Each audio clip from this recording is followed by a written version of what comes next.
बिस्मिल्लाहिर्रहमानिर्रहीम। अस्सलाम वालेकुम viewers, welcome to my channel cooking with Malika. उम्मीद है कि आप सब खैर आफियत से होंगे। अल्लाह ताला आपको हमेशा खुश और आबाद रखे, आमीन सुम्मा आमीन। तो व्यूअर्स, आज हम हैदराबाद का मशहूर बीफ पुलाव बनाने की रेसिपी आपके साथ शेयर करने वाले हैं। चावल किले किले से कैसे बनेंगे, नरम और मुलायम सी बोटी कैसे तैयार होगी, इंशाल्लाह सारे ही ट्रिक्स एंड टिप्स आपसे शेयर होने वाली हैं। इतना खुशबूदार, इतना लजीज, इतना मज़ेदार हैदराबाद जैसा बीफ पुलाव आज हम घर में बनाने जा रहे हैं। बस आपने इस रेसिपी को बिल्कुल आखिर तक वॉच करना है ताकि कोई भी स्टेप आपसे मिस ना हो सके।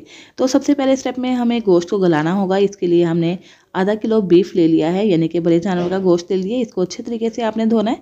धोने के बाद बास्केट में डाल दीजिएगा। और अगर आप गोश्त ले रहे हैं तो इस बात का ख्याल रखिएगा कि ये छोटी सी थोड़ी बोटी रखें। और साथ ही आपने जो गोश्त बनाने वाला है इसे कहिएगा कि हड्डी वाला गोश्त है, इससे बहुत ही मज़ेदार पुलाव बनेगा। इसके अंदर हमने 1 टीस्पून साबुत खुश धनिया शामिल कर देना है, 1 टीस्पून शामिल कर देना है सौंफ का, और उसके बाद 1 टीस्पून साबुत काली मिर्च शामिल कर देंगे। और उसके बाद 1 टीस्पून इसमें शामिल कर देंगे ज़ीरा, जो कि साबुत है। और 4 से 5 अदद हमने इसके अंदर लौंग शामिल कर देने हैं। 1 प्याज जो कि छोटे साइज़ की है रफली कट करके इसके अंदर ऐड कर देंगे। 1 टीस्पून इसमें शामिल कर देंगे लहसुन अदरक का पेस्ट। और शामिल कर देंगे 1 लीटर के करीब पानी, या पानी आप उतना लीजिएगा जितने आप चावल ले रहे हैं, ताकि यही यहनी हम उस चावलों के अंदर यूज़ कर सकें। तो यहाँ पे मैंने तकरीबन 1.5 गिलास के करीब चावल लिए हैं, तो उस लिहाज से ये यहनी तैयार हो जाएगी। तो आपको जितनी यहनी बनानी है चावलों के लिहाज से, उस लिहाज से आप पानी शामिल कर दें। इसको अच्छे तरीके से मिक्स करेंगे, कोई और मसाला इसके अंदर शामिल नहीं करेंगे। इसको हमने कवर कर देना है। कवर करके पहले बॉयल आने देंगे। जैसे ही ये गोश्त को बॉयल आएगा उसके बाद इसको हमें तकरीबन 1 घंटा के लिए लो फ्लेम पे पका लेना है, जिससे क्या होगा कि इसकी अच्छी सी यखनी भी निकल आएगी और ये गोश्त भी तकरीबन 80 से 90% तक डन हो जाएगा। तो यहाँ पे तकरीबन 1 घंटा तक हमने इसको पकाया है बिल्कुल लो फ्लेम पे। और यहाँ पे गोश्त काफ़ी अच्छे से गल चुका है, तकरीबन 80% तक ये गोश्त गल चुका है। ये जितना अच्छा गला हुआ गोश्त होगा ना, उतना ही मज़ेदार ये पुलाव लगेगा। तो आपने ये गोश्त को अच्छे से गला लेना है। गोश्त की बोटियों को हमें अलग कर लेना होगा और इसकी यखनी को अलग कर लेंगे। ये साबुत मसालों का सारा अर्क निकल चुका है यखनी के अंदर, तो इन साबुत मसालों को भी हमने अलग कर लेना है और इस यखनी को रख लेंगे। आगे चल के इसको यूज़ कर लेंगे। अब हम अगले स्टेप में क्या करेंगे, मसाले की तैयारी करेंगे। इसके लिए हमने तकरीबन 4 से 5 टेबलस्पून के करीब शामिल कर दिया है कुकिंग ऑयल। उसके अंदर एक मीडियम साइज़ का प्याज काट के शामिल करके इसको अच्छे से ब्राउन कर लेंगे। जैसे ही प्याज ब्राउन हो जाएगा इसके अंदर 1 टीस्पून शामिल कर देंगे लहसुन अदरक का पेस्ट, और इसको भी हमें चंद सेकंड के लिए, तकरीबन 30 सेकंड के लिए अच्छे से फ्राई कर लेना होगा। लहसुन अदरक को फ्राई करने के बाद इसके अंदर हमने कुटी हुई सब्ज़ मिर्च शामिल करनी है। यहाँ पे मैंने 3 अदद सब्ज़ मिर्चें ले ली थी, इसको कूट लिया है।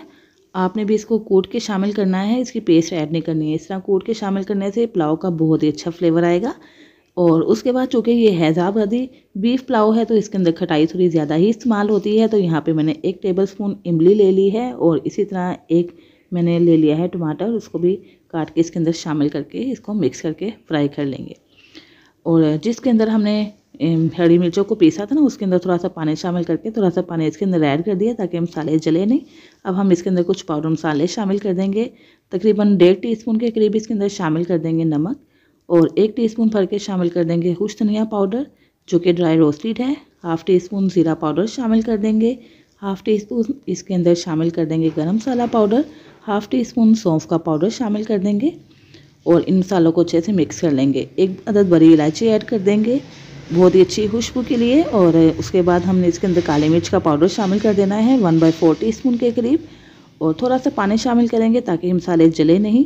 और उसके बाद 1 टीस्पून भर के हम इसके अंदर शामिल कर देंगे कुटी हुई लाल मिर्च। और इन मसालों को हमने अच्छे तरीके से भून लेना है। फ्लेम हाई कर देंगे, हाई फ्लेम पे अच्छे से इन मसालों की भुनाई कर लेंगे ताकि एक अच्छी सी खुशबू डेवलप हो जाए।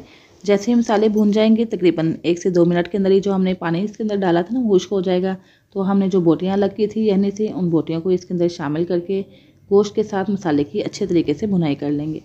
तकरीबन 2 से 3 मिनट के लिए इसको भून लेंगे ताकि सारे मसालों का फ्लेवर गोश्त के अंदर भी आ जाए और गोश्त अच्छे से भुन जाए, इसकी मखसूस स्मेल ख़त्म हो जाए। उसके बाद हमने इसके अंदर दही शामिल कर देना है। तकरीबन 50 ग्राम के करीब, आधा कप के करीब आप दही इसके अंदर ऐड करके इसको भी अच्छे तरीके से मिक्स करते जाएंगे और भूनते जाएंगे।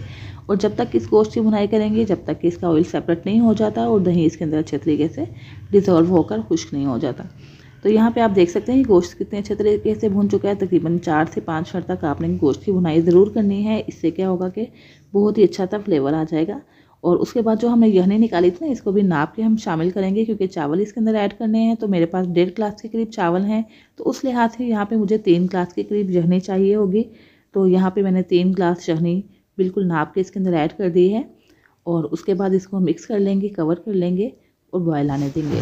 तो यहाँ पे जैसे ही यखनी को बॉयल आएगा, इसके अंदर हम शामिल कर देंगे चावल। चावलों को मैंने धोकर भिगोकर रख दिया था तकरीबन आधा घंटा के लिए। और उसके बाद जब हमने चावलों को शामिल करना है यखनी के अंदर, तो इसका सारा पानी निकाल कर इसको बास्केट में डाल के शामिल करेंगे।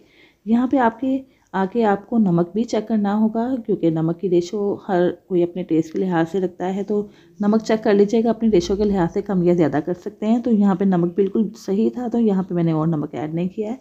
इसको कवर करके इसका पानी खुश्क हो जाने तक पका लेते हैं चावलों को।